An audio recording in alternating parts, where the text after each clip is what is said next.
Good afternoon, everybody. Welcome to Odds and Ends here, post-Christmas weekend edition.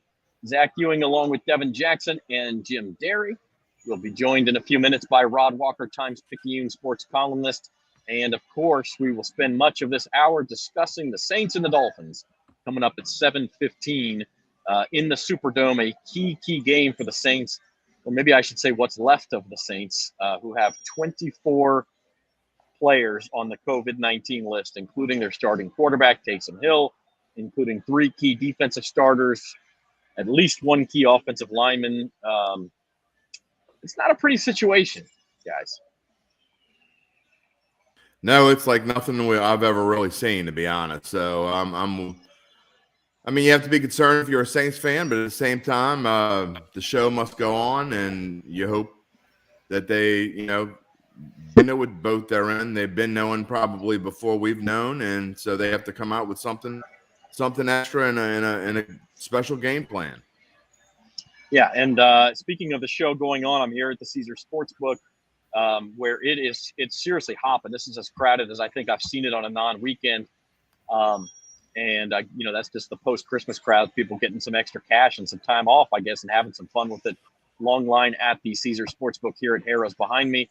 And you can join the fun without even coming to the casino here by downloading the Caesar Sportsbook app, by going to NOLA.com/Caesars. We've got a special bonus in it for you, $100 plus.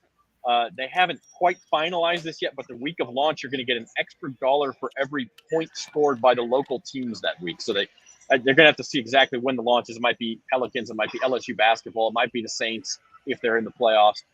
So you're going to get actually more than $100 if you sign up for that bonus. Go to NOLA.com/Caesars to do that, and the promo code NOLA1 will already automatically be put in there. As for the Saints game, we see Matthew Batiste telling us, bet on the Saints money line. You get some plus money on that. That line shifted. It was Saints -3 when the line dropped this time last week. Now it's Dolphins -3. Jamie also saying she believes in the Saints. And so the line now Dolphins -3. I've even seen some 3.5 in some places. Caesars has it at 3. And the over-under, by the way, is the lowest in the NFL this season, just 37.5. So obviously the betting line going against the Saints as well, Jim. Yeah, I actually like this over. Normally, when you have something weird like this, I would take the side that's weird. And they're begging you basically to take the over. In this case, I do like the over. I think that this is kind of counting on the Saints not being able to do anything. I think it's an overreaction as well to the Saints 9-0 win last week. Both these teams have a decent defense, but both have been prone to give up yards against the pass. So it'll be interesting to see how the quarterbacks react. Obviously, Ian Bookman's first start, but I think that total's too low. I've been all over the over even after I found out the news about the Saints and who is and isn't playing. It doesn't affect their offense nearly as much as it does their defense. Well, and Devin, the other thing here is that the Dolphins defense is good but not great, and the Saints defense has been great when it's been its full self. But tonight you've got no Malcolm Jenkins, no Quan Alexander, and no Demario Davis. So this is not a full string Saints defense by any means. Yeah, and when the Saints are at full strength, they're one of the best units in the NFL, and we saw that on full display against the Tampa Bay Bucks twice this season. And without Demario Davis, I think that's probably the biggest one of all the injuries, and all the injuries this season and all the things that have gone on. Not having kind of your leader of the defense and someone that is in charge of like the pregame, rituals, getting the team hype. He's not going to be there. And be there in the middle of that defense. I think that's a big blow. But the Saints have been resilient all year, and they'll have to do the same thing tonight. Well, with that said, let's bring on Rod Walker, sports columnist for the Times-Picayune. He has been around the team. Rod, how are you? Live from the Dome, it looks like. Yeah, I'm down in a dungeon area of the Dome, so it's not your usual Dome, Superdome background, but yeah, I'm in here. It's already loud, and they're like 3 hours before game time because they're testing speakers and stuff. So you got to find a quiet spot. I would ask you if you've ever seen anything like this before in your career with what's happening with the Saints this week, but I'm pretty sure the answer is no. So I'll just ask you how weird it has been this week. It's been pretty weird, I kind of think back to that game last year when the Saints played the Broncos. They didn't have this magnitude as far as numbers. They didn't, but I mean, it was just one position room. The quarterback room got wiped out, so that was pretty weird. Probably the weirdest thing I'd ever seen. But yeah, this week's been weird. Things have gone back to 2020 for us. That was a time when we were interviewing players after practice, but this week, we went back to the Zoom calls and all that. So there's no interaction with players anymore. So that changes. But yeah, this is a really weird week. And the past couple of days, I mean, it was every day there was a new player popping up on this COVID list. And today, obviously, Quan Alexander was the last addition to that list. And the Saints just sent a message out to us, and there aren't any more people added to that list after Quan. So the last number that we had, which is 20, whatever it was, that's the final number going into tonight's game. So at least the carnage is over. In other words, I guess let's start with the offense. Ian Book's making his first start. I think a lot of people look at that and say, "Man, the Saints are in a heap of trouble," and maybe they are. But if there is a coach in the NFL, you want to have a guy making his first career start at quarterback. Like it just feels like this is a spot, and we just got a comment about it too. Sean Payton, he'll figure it out, and he'll come up with something in the game plan to move the ball in some capacity. Yeah, that's kind of what Sean Payton does. He comes from that train of thought where he just thinks that there's always a way to win a game, and he's going to do whatever it takes to figure out what that way is. And I think today will be, he's going to put Ian in some good spots where he's not going to be able to, hopefully not lose the game for the team. And, you have to remember this team still has Alvin Kamara on it. And when you got Alvin Kamara, he sort of changes a lot of things. And when we saw what he did last year on Christmas Day, he has that ability to take over a game. And I think he'll be a big part of tonight's game plan. I mean, if Alvin doesn't have a good game, I don't know how they possibly win this game without him. But I do think Ian has the right moxie to do well in this game. I mean, he's a guy that, and obviously college is totally different from Monday Night Football, making your debut. But he's played in some really big games in Notre Dame. And so he's been on a big stage before. I mean, again, not this kind of stage, but he's been on a big stage. Just talking to him this week, we talked to him for the first time since training camp, and he's a guy that's, you can just tell he has the confidence. Like, he's not bothered by the moment. And I know a lot of it may just be him talking, but I don't think he's going to be fazed by the bright lights tonight. Yeah, that's sort of the impression I've gotten, is that he's a real confident guy and that he's, just planning on getting the job done. The quote that was making the rounds that he, stuck out to everybody, I think, was when he said, "There's lots of excuses, but we're not going to make any of them."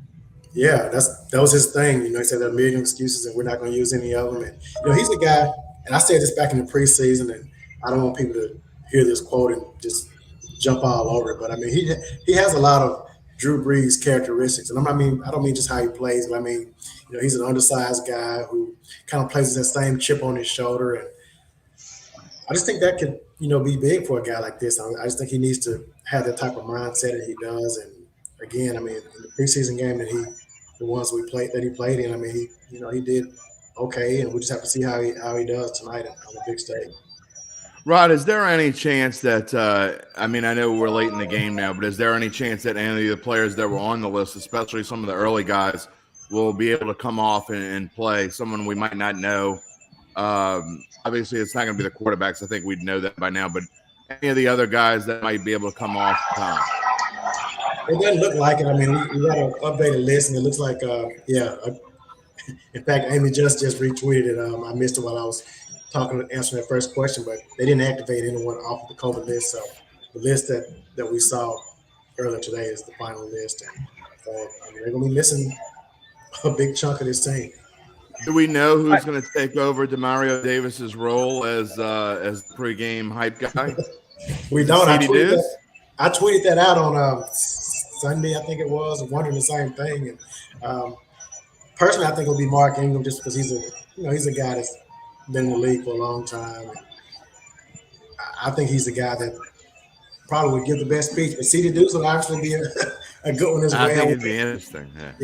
They'd have to turn the mics off probably, but yeah, he'd definitely be he'd be good for that as well. And, it may be a combination of the both because there have been times when there was DeMario along with C. Deuce or Quan or whoever. So it'll be a combination, but everything tonight's going to be a group effort. So. Yeah, I mean, and having said that, Ron, and yes, ESPN would not be able to show a Gardner Johnson hype up huddle, I don't think, but Demario Davis also the green dot, meaning he's the one who communicates with the sideline on defense. And if he was out, I would guess Juan Alexander or Malcolm Jenkins would probably be the next two in line to do that. So do we have any idea who will play that role tonight?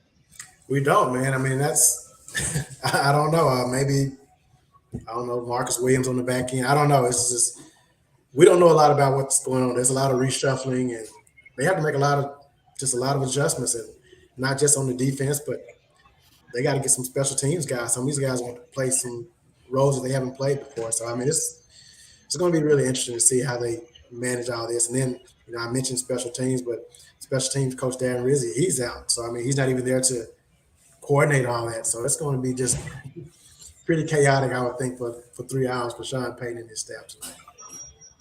Hey Rod, I got a question. Who do you think there'll be one player like tonight that you're keeping an eye on that could have a big impact in the game? Obviously, besides like Alvin Kamara, Ian Book, and some of the major names.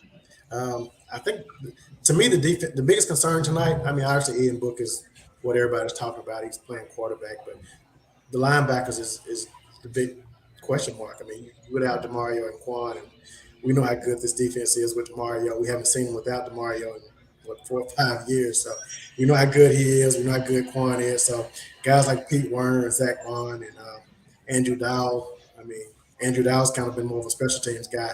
Now he has to be, one of the key players. So I think watching the linebackers is going to be that's the thing I'll be watching the most tonight, just to see how they do. I think the secondary should be fine. I mean, they're still intact. And, the defensive line, you got Cam and you got I guess you have Marcus Davenport. And you're missing Carl Granderson, who's played really well. But I think the defensive line should be solid. But, yeah, linebackers is going to be a really big question mark for this team tonight.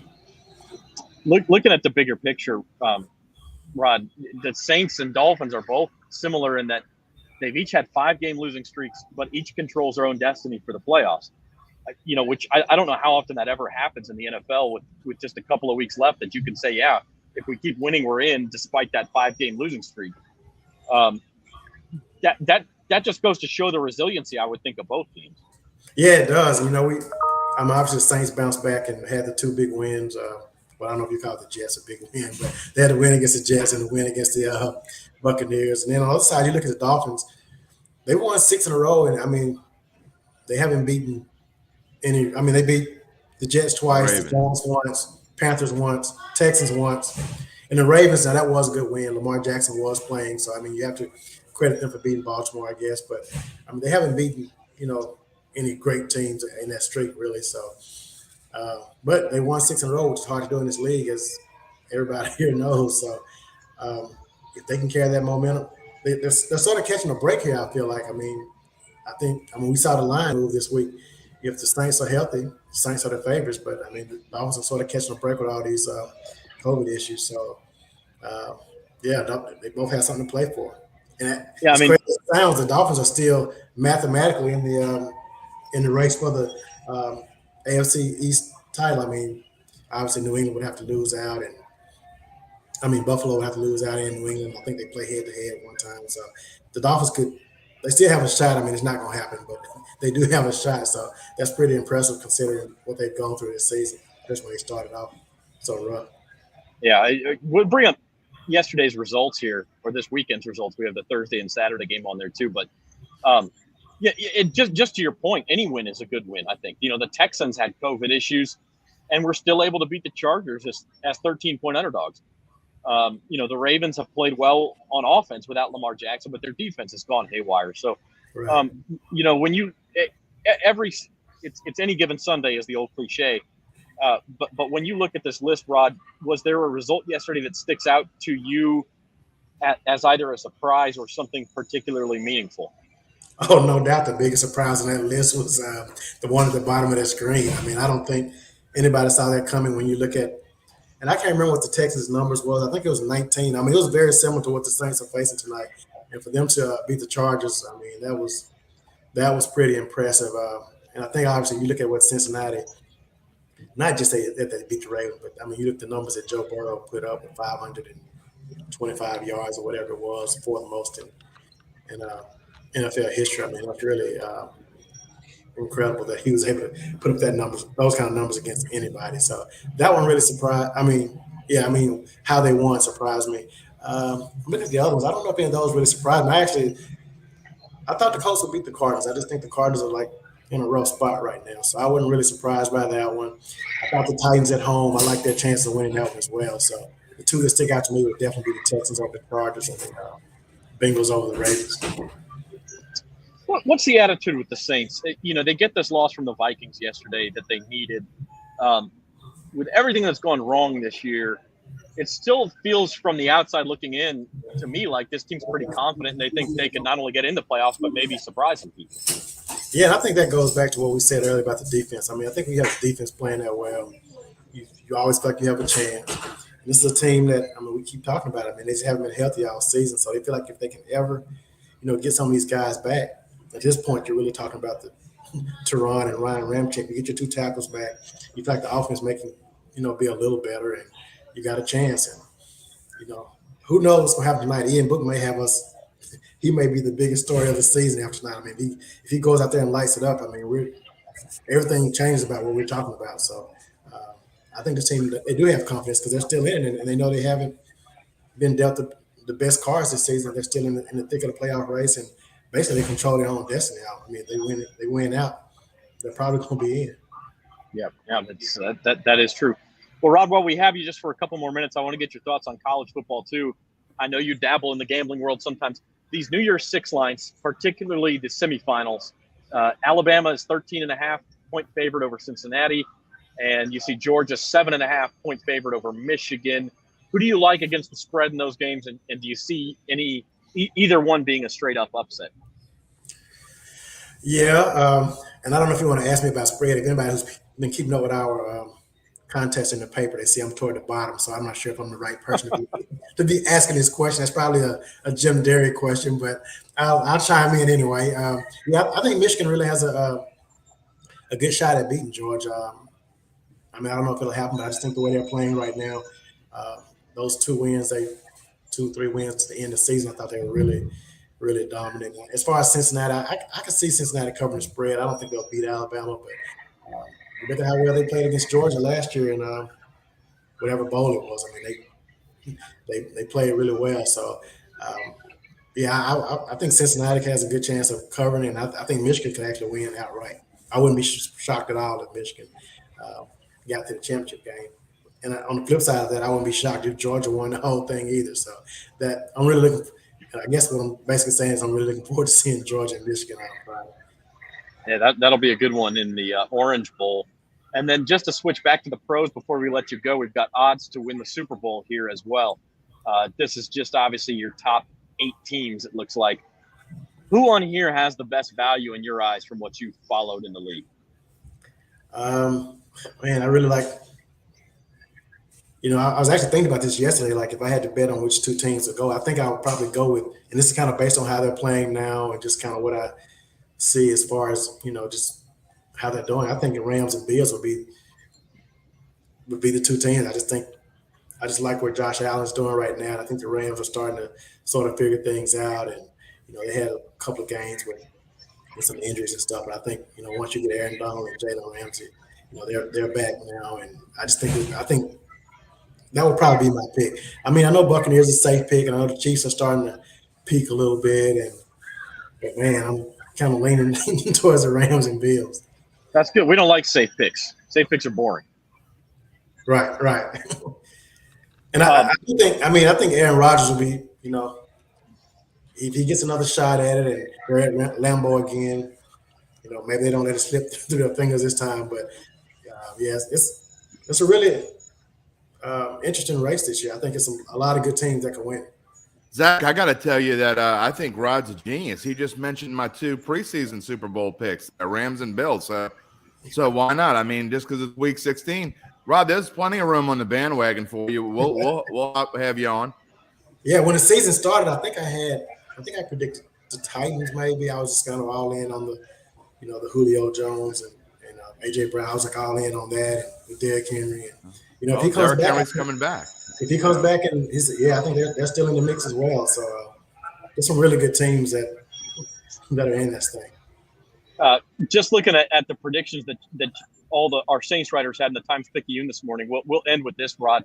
I guess it goes to show those who are close to the team and talk to the guys every day feel that confidence, because 3 of the 4 of you, Amy Just, Luke Johnson, and Jeff Duncan, all actually took the Saints to win a close game tonight.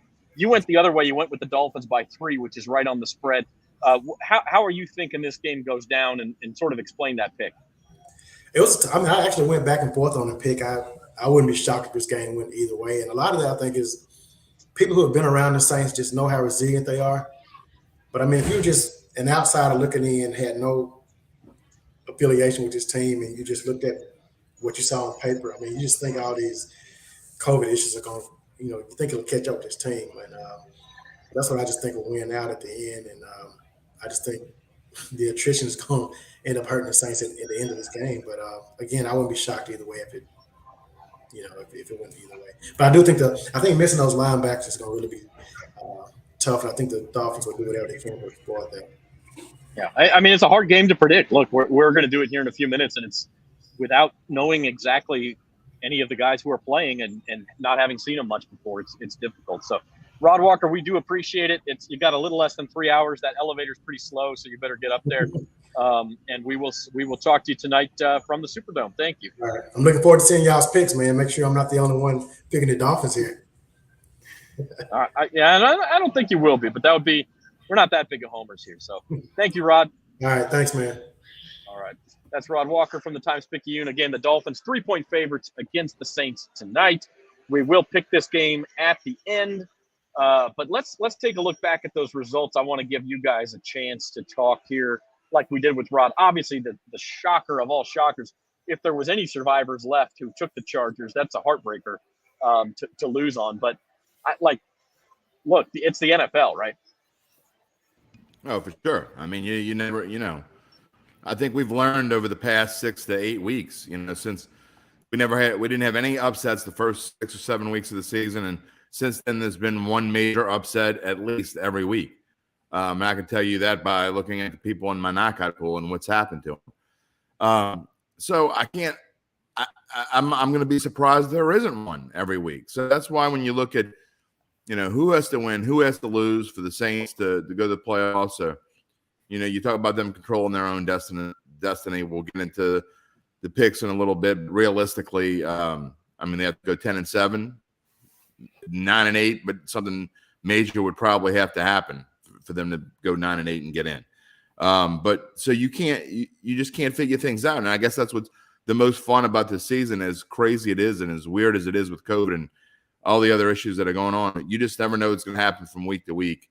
And you can't say, you can't say the Packers are going to be the number 1 seed in the NFC. You can't say the Chiefs are going to be the number 1 team in the AFC. You don't know, because we still have 2 weeks plus 1 game left to go, and weird stuff's going to happen.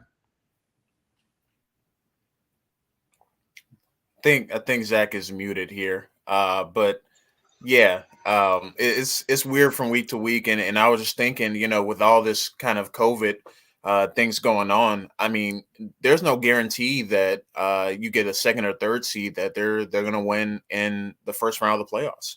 A few people hit the COVID list, and then all of a sudden you have a completely different team. I mean, the Saints can attest to that this week.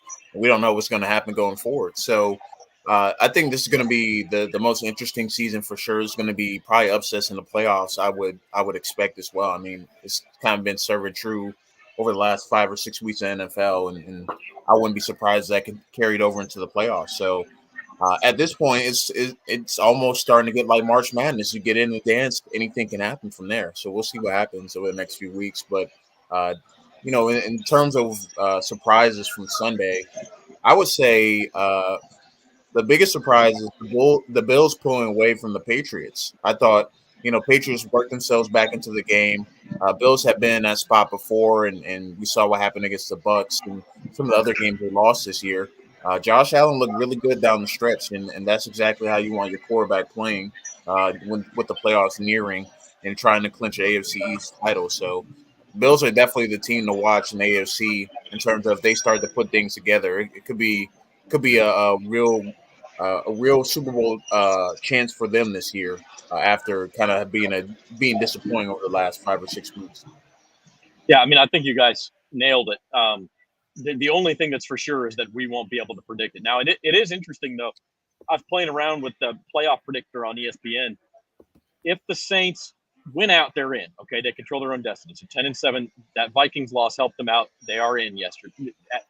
They are in if they win 3 in a row. If they should go 9-8, there's actually still, a decent chance. I mean, I know, yes, they would need some things to go their way. However, if you just plug in the favorite in every game, the Saints are in at 9-8 as the number 7 seed. Now, having said that, the favorite can change because the Rams play the 49ers in week 18. The Rams could have a COVID outbreak, and all of a sudden, instead of being 3.5-point favorites, they're 3-point dogs, just like the Saints. So you can't sit there and say that that's likely to happen. However, if the favorite wins every single game for the last 3 weeks, the Saints would get in at 9-8. So they're not in an impossible situation. Well, I mean, everything would have to happen the way for them to get in at 9-8. Everything. They have to have San Francisco would have to lose to the Rams. They have to win out. You can forget about Philadelphia because you're not going to catch Philadelphia. So you're basically battling the 49ers at that point. You're counting on the Saints to win 2 games in a row. One of them at Atlanta, who they already lost to Atlanta. They've already lost to Carolina. I know the situations were different. So I think the most realistic chance for them to get to the playoffs is what you said. I mean, to win their last 3 games, they control their own destiny. I didn't realize they controlled their own destiny until I was doing some tiebreaker stuff this morning and realized that they do beat out San Francisco in a 3-way tie. So if all 3 of them were to win out, Philadelphia would be the 6th seed and the Saints would be the 7th seed. So that's good news. But I mean, look, Sean Payton knows the realistics of all this, and it's not going to be like I think some of those other games where they had all the injury issues, and we just kind of like backs up against the wall and kind of threw the game away almost. Not necessarily. I mean, you're not trying to lose on purpose, but I think it's going to be a different kind of game tonight. I think there's going to be like major focus going on tonight. I think they realize what situation they're in. They know they control their own destiny. Whether they win or not is another story. But I think you're going to see a very focused team that plays a good game. I'd be surprised if they lose by more than a touchdown. Put it that way. Yeah, I mean, it's interesting because, yes, they control their own destiny. If you're going to lose one, obviously you can't pick ahead of time. This would be the one to lose because it's not a conference game, and you need those conference victories for tiebreakers. However, that does not mean it's not an enormous game. I mean, if you look at that playoff predictor, they're at 53% right now to make the playoffs. They lose, it's 30%. They win, it's 70%. I mean, so you're talking about a huge swing in one game. And it's late in the year. That's how it works. I mean, you're going to get big swings, but it doesn't take a rocket scientist. You don't need to go to the percentages to tell anybody that this is a big game. And it is for the Dolphins, too.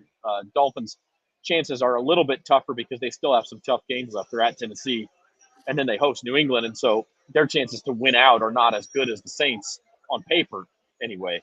But yeah, I mean, it's the biggest game of the year so far. And if you win it, then you play an even bigger one next week.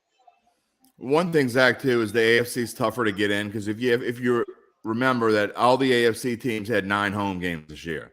So hence why their records are a little bit better than the NFC. So it's a little bit tougher to get in the AFC than it is in the NFC. So, I mean, realistically, the Dolphins, I mean, you can't think that they have a really good chance of making the playoffs. Now, they don't know that because they've won 6 in a row, like you talked about. But if you had to pick which team you'd rather be, I'd rather be the Saints right now, even with all the issues that they have right now. Yeah, absolutely. You're watching Odds and Ends here. I am live at Caesars Sportsbook in Harrah's, New Orleans, joined by Jim Derry and Devin Jackson.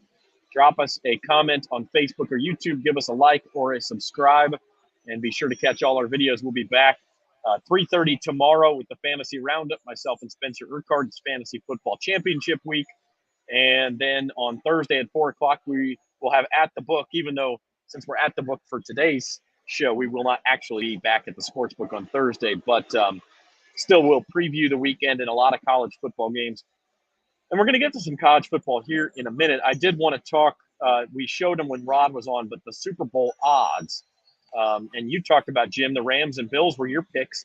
And for a while there, those teams were struggling. But they do seem to be the team, and I'll throw out the Cowboys too. Those are the teams that are rounding into form, right around the time the Bucs did last year, right when you like to see it. Yeah, the only thing that scares me about the Rams, I don't think Matt Stafford has played very well as of late. He certainly didn't on Sunday. Sony Michel kind of came out of nowhere and had a really good game. I mean, we knew that Sony Michel had a lot of talent from all the time we've seen him in the SEC and then in New England. But so that kind of surprised me. I'm not sure if the Stafford's not usually used to being in this situation, to be honest. I mean, you got to think about it. He's only been in the playoffs with the Lions, once or twice? This is a new spot for him. The Bills, I really like the way they're playing right now. And I really thought that was one of my big picks of the week. I thought they would come in and play the Patriots strong. They did. It was a different game. There wasn't a 60-mile-an-hour wind blowing. And Josh Allen has really started to limit some of the mistakes he was making for quite a few weeks in a row. That Bills defense is pretty good. So I still like the Rams and Bills overall, but it's really hard. If you're going to pick a favorite, it's hard not to like Kansas City because they are back looking like the Kansas City of old, or at least of 2 years ago. And they're going to be a tough team to beat down the stretch. Other than that, I don't really see any value. I mean, maybe if you want to take a flyer on the Cowboys, I'm not sold that they're going to be making a long run. And the Colts, to me, I mean, I just don't think they can win with Carson Wentz at quarterback. I'll throw out there too, and I didn't put them on the screen because it just kind of ran out of room. But Devin, another team, the Titans are 20-1. You get Derrick Henry back. Is it worth it at 20-1? I don't know. I mean, maybe. And then the Cardinals, who I know are not playing well, but they were playing real well. Maybe they get back into form. They're 25-1, and the next team is the Bengals at 30-1. So there are some long shots, maybe worth thinking about.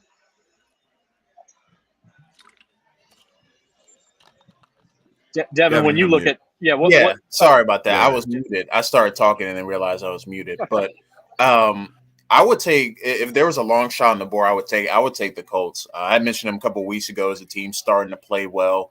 And we always get those teams every few years where they start playing, getting hot down the stretch of the season, have a really good running game, solid defense. So I'm not saying the Colts are going to make a deep run. I think they can pull up maybe an upset or two, but just depending on the matchup. I mean, obviously they match up pretty well against the Bills, and we saw what they did to them. I don't know if they necessarily match up well against the Chiefs or some of the other top teams, but if they catch a good matchup and or continue to play well over the next few weeks, I mean, the Colts are a long shot, but that'll be the one long shot I'd probably be willing to take a risk on. I like the Bengals. I like their offense. I just don't think that, one, their offense is sustainable enough to score like that in the playoffs, and then two, their defense, although they have some really good pieces, I don't think they're there yet as a team. And we do have a couple of comments from Buck's Skull Gang, who I'm guessing is a Bucks fan. He's saying he's scared of the Saints. Look, the Saints are 100-1 to win the Super Bowl. I don't think anybody thinks their offense is consistent enough to win 4 playoff games in a row. But I do think that if they get in, that's not the team a 2 seed wants to see, Jim. I mean, now they haven't been healthy all year long, but when they have been, that defense is legitimately scary. I can tell you right now, the Tampa Bay Buccaneers are rooting for the Miami Dolphins tonight, and they'll be rooting for the Carolina Panthers next week. And if the Saints win both of those games, they'll be rooting for the Atlanta Falcons in week 3. They do not want to play the Saints. You can joke. I don't know what it is, but they don't want to play the Saints in the playoffs. Not in the first round. I promise you. I don't know what it is. I mean, really, if you think about it, even in the playoffs last year, the Saints turned the ball over 4 times. If Jared Cook doesn't fumble the ball, the Saints go to Green Bay. And really, I was talking about it on Datitude earlier today with Jim Rapier, and I truly think that the team that got hosed by the Jared Cook fumble more than anyone was Aaron Rodgers and the Green Bay Packers, because I think they win the Super Bowl if the the Saints that don't make that fumble in the play there. The Saints don't go to Green Bay and win, I don't think. So, the Bucs do not want to play this team. The Saints are probably going to be the 7th seed if they go to the playoffs. And I think there's a very, very good chance that Tampa Bay is the 2 seed. So if you're thinking playoffs and you're thinking Cinderella stories, and what Devin said a little while ago about COVID messing things up and weird things happening in the first round of the playoffs, that's one thing that certainly could happen that could be weird. Tom Brady hadn't caught COVID yet. It seems like everybody else has, so you never know. Tom Brady's right not human. Well, that's true. Robots can't catch COVID. Having said that, the team that actually controls its destiny for the number 2 seed right now is the Cowboys. If it's a 3-way tie with the Rams and Bucs. If it's a 2-way tie, the Bucs have the head-to-head. If it's a 3-way tie, the Cowboys get it on conference record. And so it could be Dallas. Again, from a Saints perspective, getting ahead of ourselves, they've got a lot of work to do to get there. But I do think they're a scary team if they get in. Want to switch the conversation here on odds and ends for 10, 15 minutes, and we'll talk some college bowl games. It's been a slow week, partly because with Christmas time, it's always a slow week. That's when the bowls slow down anyway, but also because you've had some cancellations, and we're continuing to see them. Memphis Y was canceled. Boston College at East Carolina was supposed to be going on right now. That one was canceled. So we've only had a handful of games over the past few days. Devin, this morning it was Western Michigan all over Nevada, a game you could kind of see coming because Nevada had a whole bunch of guys not playing. That was one I thought might get canceled just because Nevada might just say, screw this, we don't have enough players. Let's not go to Detroit and get killed. But credit to them, they did it. But when I know you've been watching these games, this is your thing. What are your thoughts on the weekend? Yeah, wasn't a whole bunch going on. I'm really not super surprised by any of the results. I think most of us had UCF knocking out Florida. That just felt like a game where Florida wasn't going to be motivated to play, and that's exactly what happened.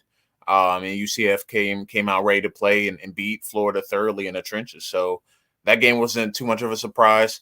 I was surprised that Western Michigan and Nevada wasn't much more of a game. I know Nevada is missing, pretty much most of their stars on offense or missed most of their stars on offense. But I thought they still could put up points. They really weren't competitive the majority of the game, so not too surprised about that. Them losing, but more surprised about the score.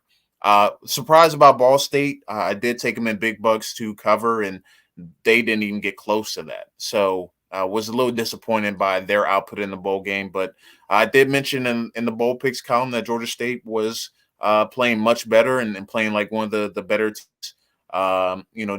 in the back half of the season. So they ended up blowing out Ball State, which was not exactly something I saw happening. But, it was a pretty good weekend, though.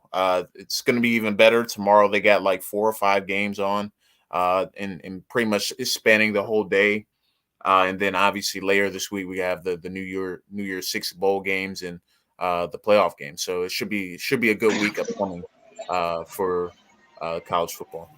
Yeah, I mean it really does get going tomorrow. A lot of the Power 5 conference teams start playing tomorrow, and we want y'all to join in on the action. So if you're watching, you're a Louisiana resident, you can play in our Beat the Pros contest, and this is really cool. We're putting it together. We're going to do it for college football, NFL playoffs, March Madness, the Masters, the NBA playoffs, and the Major League playoffs. So 6 contests throughout the year, and we will have an expert, one of our beat writers at the Advocate and Times-Picayune, pick the games, and you try to beat them. If you beat them, you're entered into a drawing for a weekend stay for 2 right here at Harrah's New Orleans.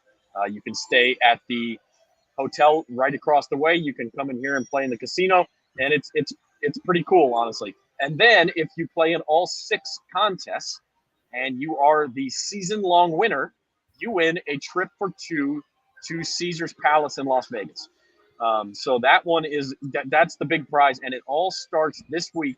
So you go to NOLA.com/beatthepros. The college football picks are ready to make. Just remember, you're going to pick the New Year's 6 games, and then you got to come back and pick the national championship game. And if you want to be in the running for that trip to Caesar's Palace, you've got to come back for the NFL playoffs, for March Madness, for the Masters. The games will be a little bit different each time, but you got to play all 6 contests. If you are the winner at the end of the year, you beat the experts, beat the pros, you will be headed to Las Vegas for a weekend stay at Caesar's Palace. So pretty cool deal. And having said that, let's look ahead at some of the college football lines, guys. The next couple days, as I said, it gets real busy. And it starts tomorrow. I think that's the Birmingham Bowl, Houston and Auburn. We have the Liberty Bowl. I love the storyline here. Mike Leach trying to beat his old team. Minnesota, West Virginia, I think are in the – is that the Cheez-It Bowl? It's in Phoenix, whatever the hell it is. And then on Wednesday, a couple of good games too. You got Clemson, Iowa State, and Oregon, Oklahoma, which really that's the Alamo Bowl. That one looks like it could have been a New Year's Six Bowl as of a month ago. So really pretty good games, Jim. Minnesota, West Virginia. I can't believe you didn't remember the Guaranteed Rate Bowl. But you know, I mean, how do you forget one that big? That's just ridiculous. But I just wanted to know, in this Beat the Pros contest, I mean, we're not going to make them pick against Devin, are we? Because we won't have any winners. No, we got to have a winner, so Devin's ineligible. We got to have somebody they can actually beat. Yeah, that's what I figured. I mean, and look, if you go, people are missing out if they're not looking at our bowl picks each day that we put up, because we're actually all doing pretty well. Even me, I'm not doing terrible. I'm at, but you and Devin both over with your starting $1,000 balance. Devin's way over. He's over 1,200 now, and I'm right below the even mark. So we're all doing pretty well with that. People should check it out. I'm looking forward. Spencer bringing up the rear, Jim? Spencer is now bringing up the rear. Yes. Yeah. All right. That's why we don't have him on the show. Sorry, but that's okay. We don't. When we start doing college fantasy picks, he'll kick all of our butts in that. There are a couple games on this list, not the New Year's Six games. I know. Just looking at these, I'm really interested in Clemson and Iowa State. I think everybody's like everything I've seen. It's funny because all the experts that I've seen are just picking Clemson, but the line stayed pretty close to the same. So I think there's got to be some big money on Iowa State. I kind of like Iowa State as well. I'm really interested in that game. And then Houston and Auburn, I'm not sure which Auburn team's going to show up. If the really good one shows up, it should be an outstanding game. If the one that didn't play Alabama shows up, I'm not sure what we're going to get there. So those are the two games I really have my eye on, as well as Oklahoma and Oregon, obviously. And Devin, your thoughts? That I will add on that Houston Auburn game. It's kind of like you were saying with Clemson Iowa State. Seems like just about everybody's on Houston, but the line's only ticked down half a point, and so that makes you think, okay, has there been some respected money come in on Auburn? That'll be one to watch too. But Devin, run down this list for us. Yeah, NC State, UCLA, I think has a chance to be probably the best game tomorrow. I think it's two evenly matched teams, both pretty physical, both kind of programs that are like not quite at the elite tier of their conference, but like middle tier. Both teams came out very strong to start the season, but kind of fizzled down the stretch. NC State had that big upset win over Clemson earlier in the season that kind of let the Clemsons kind of fall down. And then you look at UCLA, they obviously beat LSU to start the season, but had a couple Pac-12 losses that, had people questioning, is this team any different than years past? So I think that game has a chance to be a really good one, really evenly matched game. I didn't even make a bet on the game because I thought it's one of those type of games that can be, a thriller back and forth all game long. So that's one that interests me.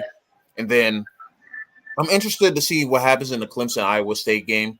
I think once again the Sharps are giving Iowa State a little bit more credit than they played this season earlier this year against Iowa.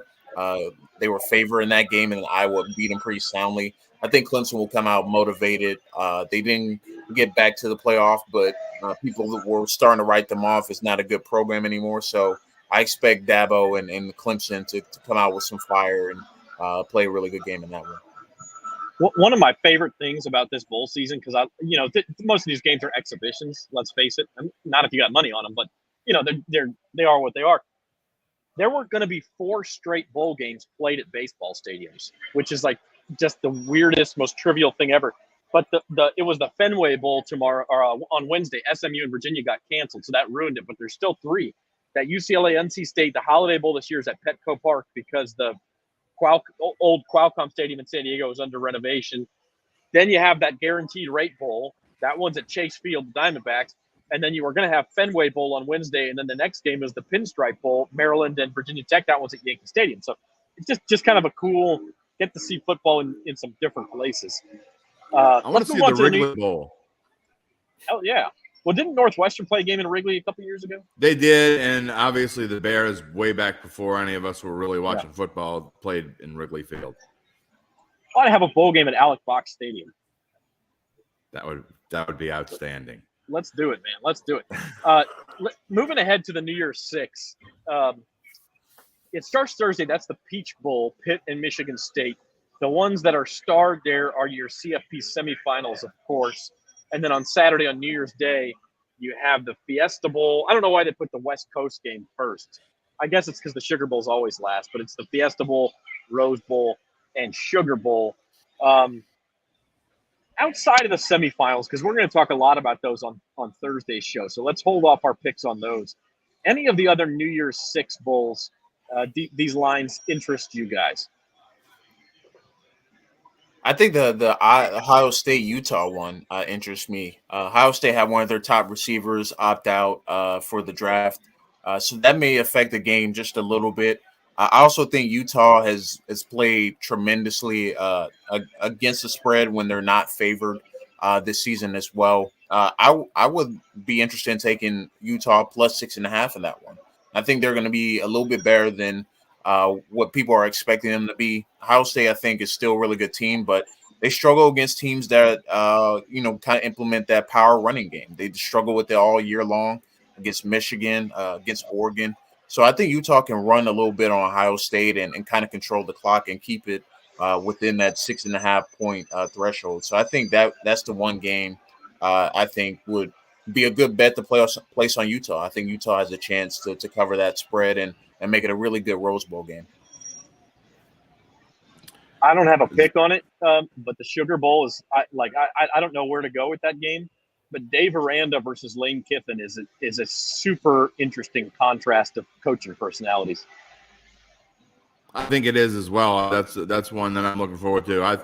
I think Ole Miss is just a better team in that game. I know Baylor has played well down the stretch, and I think they will be better as they go along in future years under Dave Aranda. But I just think Ole Miss has the edge there with Matt Corral playing, and I think that Ole Miss wins that one easy. The one that I keep looking at is Notre Dame and Oklahoma State. I am really interested to see is Notre Dame going to come out with a chip on their shoulder now that Brian Kelly's gone. I think they are, actually. So I'm really looking forward to that game because I still think Notre Dame is a really good football team. I was obviously just on the outside edge of the Big Four there, and Oklahoma State turns over the ball a bunch. That's actually my favorite play of the four. That not the one with the asterisk next to him, but I just think Notre Dame's going to come out and play really good football and force Oklahoma State 2 or 3 turnovers. Yeah, I mean, that thing could be a super defensive struggle. Marcus Freeman, the Notre Dame defensive coordinator, taking over as a head coach. Oklahoma State's had a great defense all year long. So, I think points are at a premium there. Could be a lot of fun. It's good. They're good games. I mean, I just fingers crossed that we get to see them all, that there's no COVID issues that cause anybody to have to drop out. And I keep thinking this Omicron is going to be fairly quick. I still think we've got another week or so of lots of positive tests and stuff. But, hopefully by the time the NFL playoffs roll around, we're in good shape. You're watching Odds and Ends on bet.nola.com, brought to you by Caesars Sportsbook right here at Harrah's New Orleans is your closest one. Let's circle back to the NFL. We're going to end with Dolphins Saints predictions for tonight. But first of all, a look ahead at Week 17. And speaking of COVID issues, there's reports out of Charlotte this morning that the Panthers are dealing with their own outbreak. No specifics yet as far as what sort of players or how many it might include. But if the Saints can get their own players back for next week, they figure to be pretty big favorites here, Jim. And right now the number's more than a touchdown. The word is that there were about 25 Panthers who just said they had COVID and went and decided to go home. No, I'm just kidding. Yeah, I mean, the Panthers are a mess. I mean, they're just an absolute mess. I think, how can you go from 3-0 to now a coach and Matt Rule, who very well could be looking for a job when this season's over. That they have just turned into just a dumpster fire. So look, if the Saints can win tonight, it is a huge, huge deal for them because to me, it'll come down to whether they can go to Atlanta and win or not. And I think obviously they would have the edge there. They might even be favored. So as far as tonight goes, again, I think the Saints are going to come out with a focused effort. For them to win, the game needs to be either in the upper teens or the lower 20s.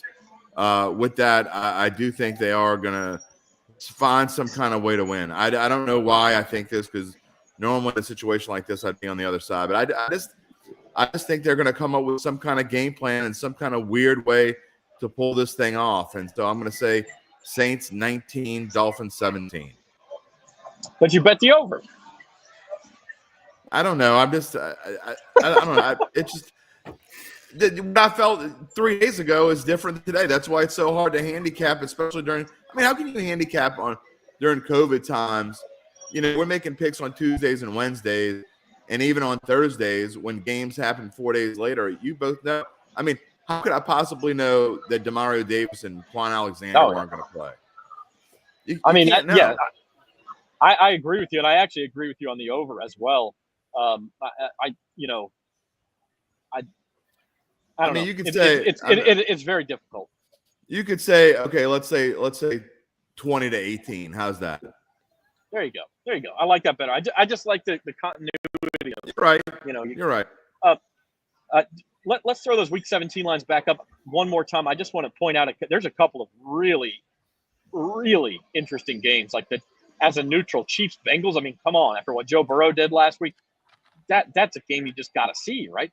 Rams Ravens could be interesting if Lamar Jackson is back, or Tyler Huntley. I don't know that the way the Ravens defense is playing, quite frankly, doesn't inspire confidence. They're going to get picked apart. And then Cardinals Cowboys. We'll see if the Cardinals can kind of get things turned around. And Vikings Packers. I mean, really, from a Saints perspective, if the Vikings can't win at Lambeau, they're basically out of this race, and it's down to 3 teams for 2 spots. It would be down to Philadelphia, San Francisco, and New Orleans for 2 spots if the Vikings lose that game. Yeah, there's a lot of interesting games on this board. And looking at the lines, I mean, I wouldn't be surprised if the Ravens-Rams line went up because we still don't know if Lamar Jackson is going to play this upcoming week.